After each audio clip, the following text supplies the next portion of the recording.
Assalamualaikum warahmatullahi wabarakatuh. Bagaimana kabar kalian anak-anak? Tentunya kalian selalu sehat walafiat. Semoga Allah SWT senantiasa melimpahkan rahmatnya untuk kita. Amin. Mari kita mulai pembelajaran bahasa Indonesia. Anak-anak, pertemuan kali ini kita akan menelaah struktur cerita fantasi. Anak-anak, setiap jenis teks memiliki kekhasan struktur yang membedakan dengan teks yang lain. Begitu juga teks cerita fantasi yang terbangun atas unsur orientasi, komplikasi, dan resolusi.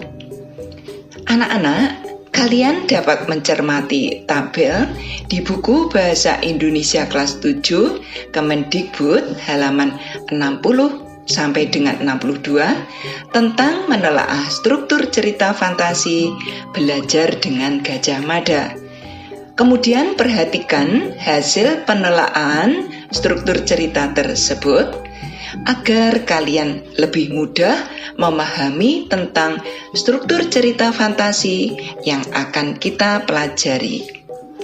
Perhatikan informasi tentang struktur cerita fantasi.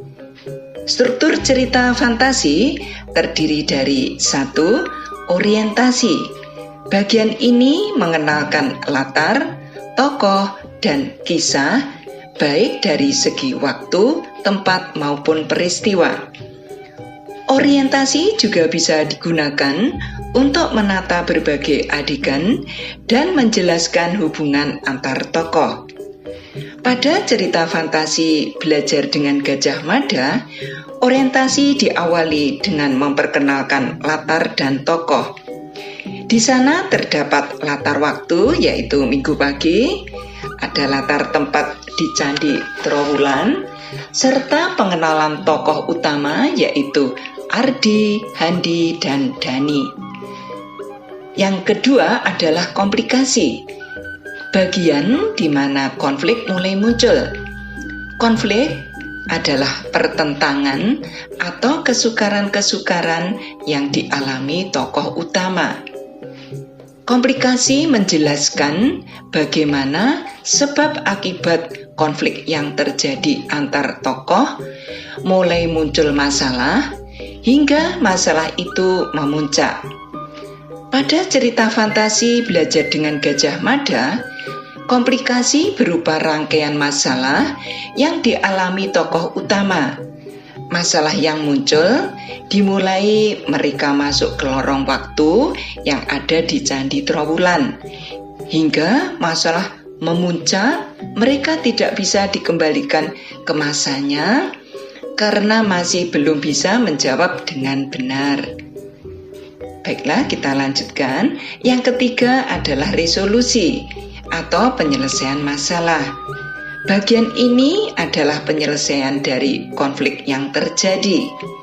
Resolusi juga dapat menjadi pernyataan akhir terhadap kondisi yang dialami oleh tokoh utama.